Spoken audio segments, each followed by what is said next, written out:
¿Qué tal amigos de MacLatino? Continuamos el día de hoy en estos tutoriales de GarageBand y Home Recording.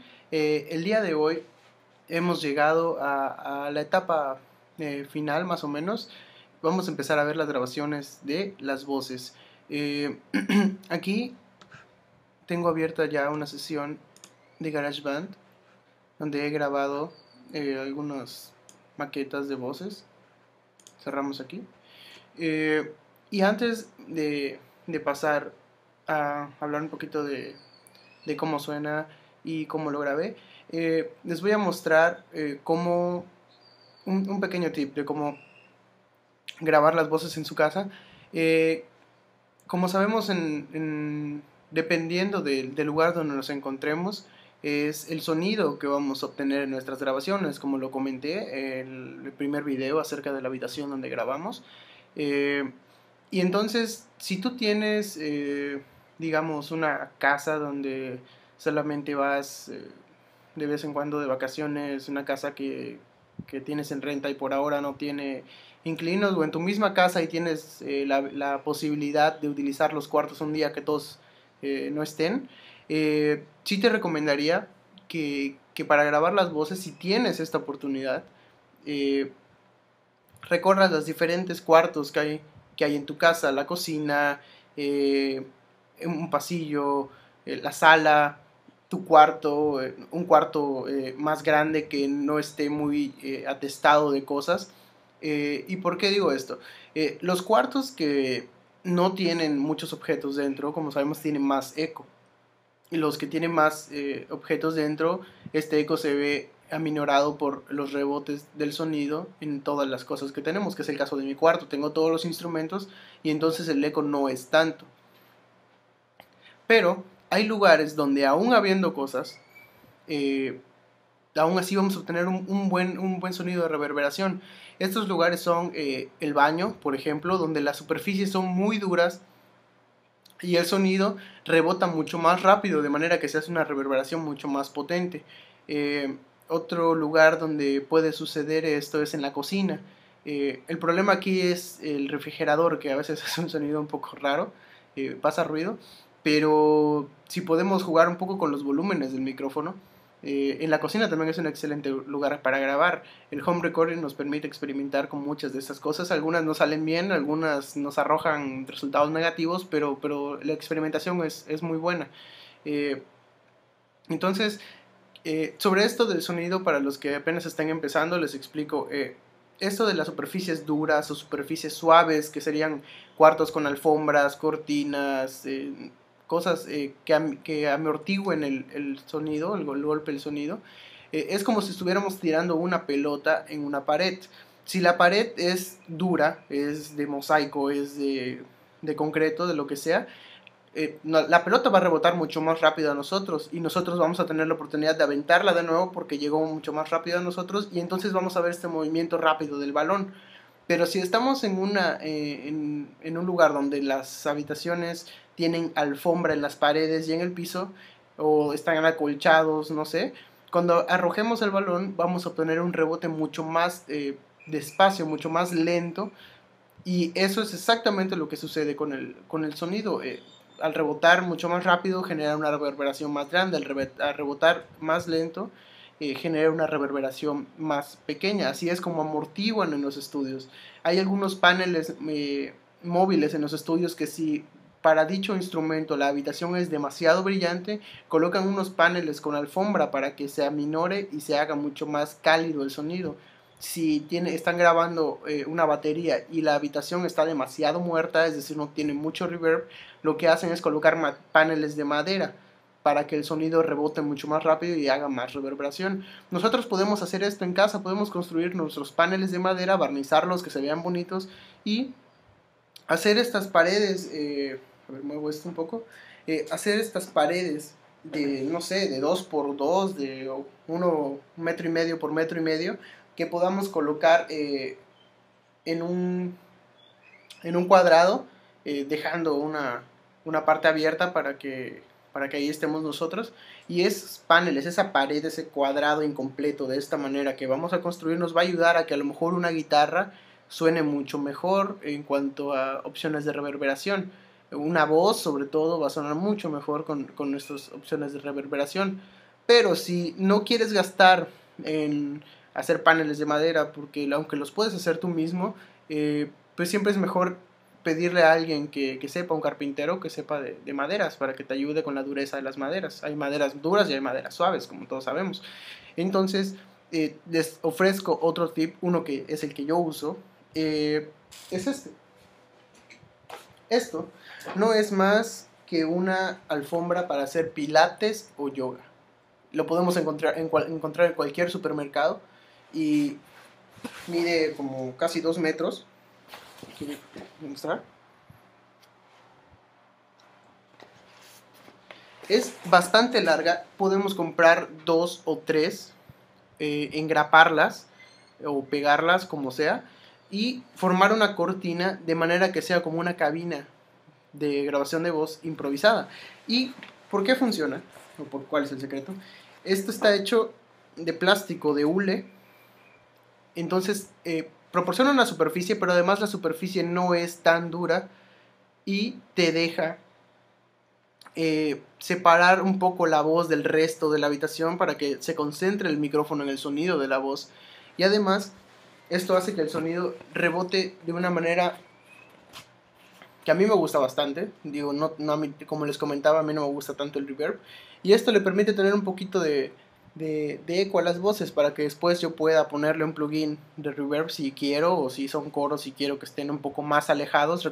El reverb también nos puede ayudar, como veremos en la mezcla, a tener la sensación de lejanía en los coros, por ejemplo, ¿no? Si queremos meter un coro de gospel, no sé, podemos poner el reverb y eso va a hacer que no se escuche tan cerca y se escuche armónico con los demás. Entonces, yo sí les recomiendo bastante este material. Les digo, son los tapetes para yoga o para pilates.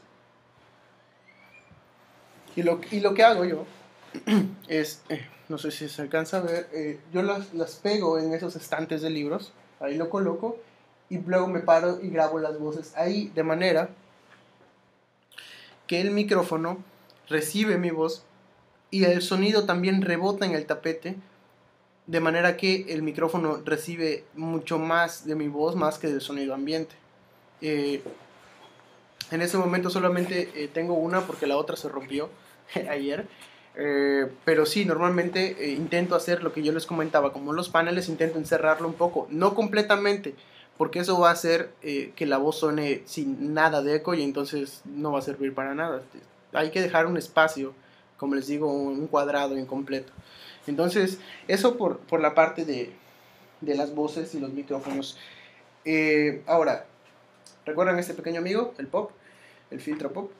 Aquí, esta es la manera en cómo se coloca para aquellos que no lo han hecho nunca, que quieren saber cómo funciona.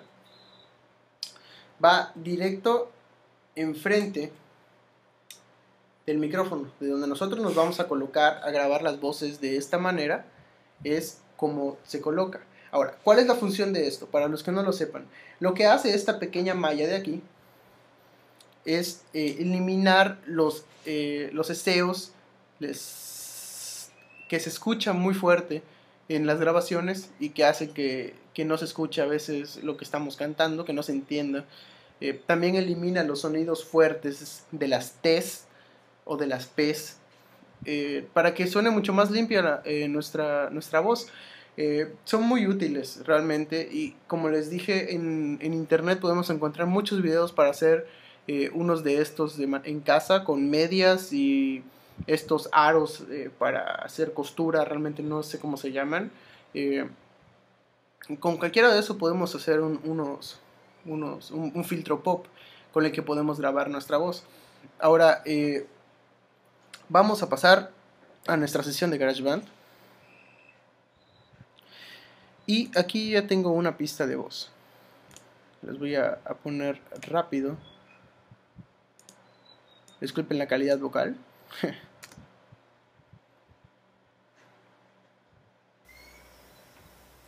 I'm trying to find a new place in my mind to make you understand. I try to fix the wrongs in your life. I no longer can. Bueno, ahí tenemos una pieza vocal, no muy buena. Y aquí tengo los plugins que le he colocado, ya veremos más adelante en la etapa de mezcla. Pero aquí los voy a retirar y les voy a poner un pedacito para que vean cómo cambia la voz un poquito. I'm trying to find a new place in my mind to make you understand. Bien, esa es la pista vocal que ya tenemos. Ahora, para grabar las voces, de verdad, no lo hagan al levantarse. Son cosas básicas que sí es necesario comentar. No lo hagan al levantarse. Calienten siempre antes de grabar voces. Es muy importante. No solo por la salud de nuestras cuerdas vocales, sino porque el agotamiento de la garganta o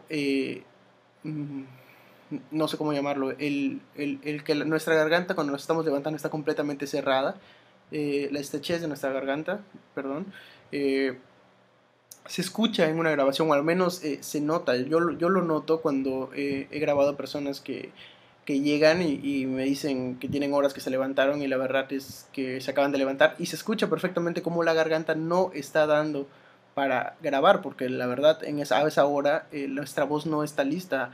Tenemos que calentar para que la garganta se abra y se escuche mucho mejor cada uno de nuestros tonos. Tampoco grabar muy de noche porque la garganta ya está cansada de estar hablando todo el día, del smog, de la ciudad, del cigarro, de cualquier cosa.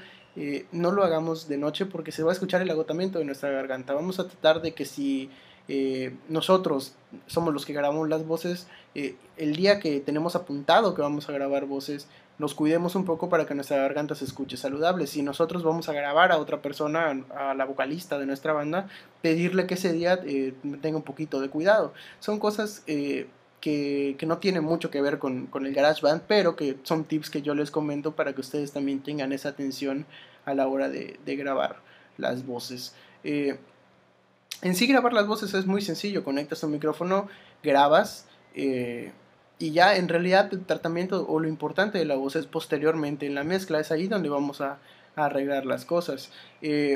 Un tip más, a la hora de grabar las voces hay que hacer algunas pruebitas antes, sobre todo una vez si ya conoces tu habitación, pues bueno, ¿no?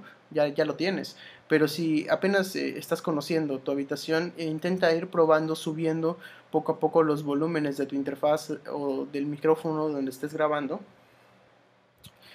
para ir probando qué volumen necesitas, porque si le pones mucho volumen se va a escuchar todo el sonido ambiente, el sonido de la silla, el sonido del vocalista si mueve su pie. Entonces vamos a intentar buscar este volumen correcto, ni muy alto pero tampoco muy bajo, que se escuche a la distancia donde está el vocalista. Normalmente lo que podemos ver a veces en videos que se ven, videos musicales que están grabados en el estudio mientras los artistas están grabando la canción, es que se pegan demasiado al pop. Esa es una técnica. Entonces lo que hacen es bajarle mucho el volumen a la entrada del micrófono, del sonido, para que cuando se pegue no se escuche saturado y así no, el micrófono no está tan fuerte. Pero también hay algunos que por la manera de cantar, y ahorita se me ocurre muy rápido Adele o Cristina Aguilera, que tienen mucha potencia vocal, se alejan porque aún estando muy cerca y con el volumen bajo saturan, entonces se alejan un poco y el volumen del micrófono también lo bajan para que así no sature y se escuche claro lo que están cantando. Eso es por parte de las voces rápidamente. Si tienen alguna pregunta acerca de esto o alguna inquietud o algo que quieran aportar o en lo que me he pasado algo, siéntanse libres de comentarlo. Ahora vamos a pasar al último instrumento.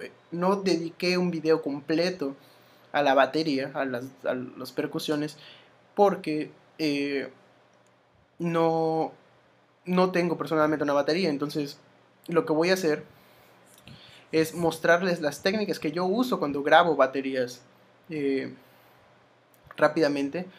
Si ustedes lo desean y posteriormente si quieren saber más cómo grabar baterías, coméntenlo y hago un video en especial. Ahorita solo voy a intentar hacer algo un poco rápido porque sí necesitaríamos un video completo para las baterías y repito, yo no las grabo así.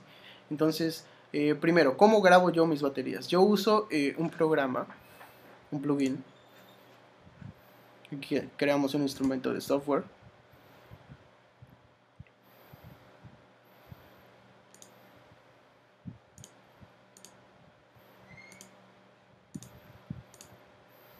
Nos vamos aquí. Y aquí tenemos EasyDrummer. Es de la gente de Toontrack. Y es muy, pero que muy bueno. De verdad, hago muchos énfasis en los muy. Es muy bueno. EasyDrummer, si nos metemos a la página de Toontrack, toontrack.com, estas baterías digitales no son samples creados por máquinas. Son sonidos de batería que están grabados y funcionan por medio de MIDI o del programa.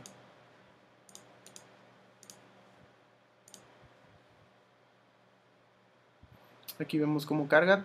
Hay diferentes paquetes. Aquí yo tengo el Vintage Rock, que es un poco más Beatles, más o menos.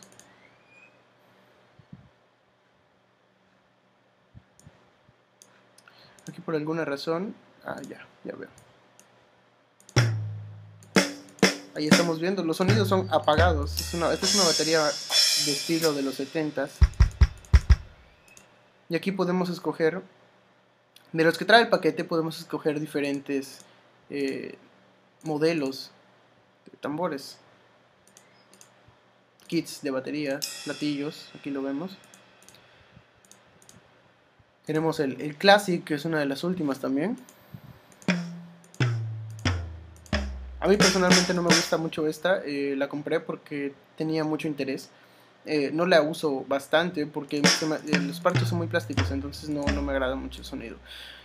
La que más uso es esta, Nashville. Me parece que es una de las mejores. El sonido es brillante y también lo puedes ecualizar de manera que suene mucho más pegada. Aquí tenemos diferentes... creo que es la que trae mucho más maneras de editar. También hay una versión para metal que trae muchos más tambores, platillos sobre todo. Y aquí podemos escoger, yo siempre utilizo la Tama. Y de verdad que es muy bueno. Ahora, ¿cómo lo controlo? Hay dos maneras de manejar este software. Aquí trae su propia consola, donde podemos ir moviendo como queremos. Puedes guardar tus presets para que no tengas que estar colocando tus volúmenes a cada momento. Y aquí puedes grabar tus kits para que no tengas que estar colocando los tambores o los platillos de tu preferencia cada vez que quieras grabar. Ahora, ¿cómo lo controlo? Hay dos maneras. Podemos escribir el MIDI en cualquier programa. Está Sibelius. Si por ahí tienes Guitar Pro y ahí estás acostumbrado a escribir tus baterías, la puedes escribir ahí y luego exportas en MIDI ese archivo de Guitar Pro y luego lo pegas aquí en el GarageBand. Y lo único que vas a hacer es darle play porque ese MIDI va a ser reproducido por estas baterías que son muy buenas. Todo depende del kit de batería MIDI con el que trabajes. Si tú tienes una batería MIDI, una batería eléctrica con salida MIDI de las buenas, de las de buena calidad, que es de esas que cuestan $2,000, $3,000, puedes hacer magia prácticamente con estas cosas. Hay muchos que graban así. En este momento se me olvida el nombre de un baterista de metal muy famoso que utiliza esto y lo que hace es colocar sus triggers en su batería, en sus toms normales, y lo pasa a través de este programa. Lo único que utiliza él a través de micrófono, es decir, real, son sus platillos porque son custom, hechos para él, pero los tambores los usa a través del kit de batería de metal de EasyDrummer. Entonces, hasta ese nivel es así de bueno. Yo lo manejo por cuestiones de presupuesto, por cuestiones de facilidad. Con una de estas pueden parecer de juguete, son estas baterías eléctricas, Casio, Yamaha, etc. Pero siendo un poquito lógico, aquí tiene las salidas MIDI, entonces funciona con este programa. Solamente hay que ser consciente, estas baterías no están hechas para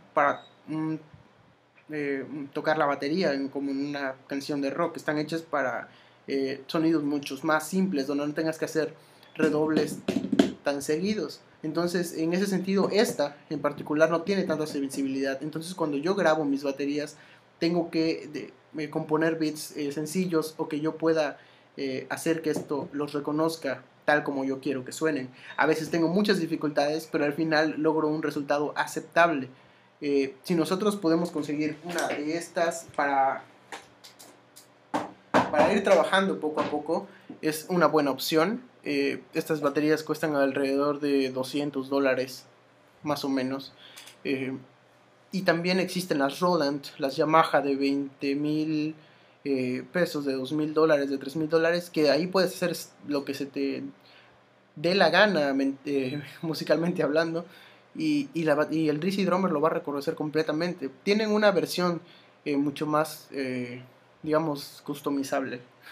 Se llama Superior Drummer, y ahí tú puedes colocar a través de los parámetros cómo quieres que suene el golpe, cada golpe de la batería, modificarlo dependiendo si es un crescendo en un redoble, donde vaya de menos a más.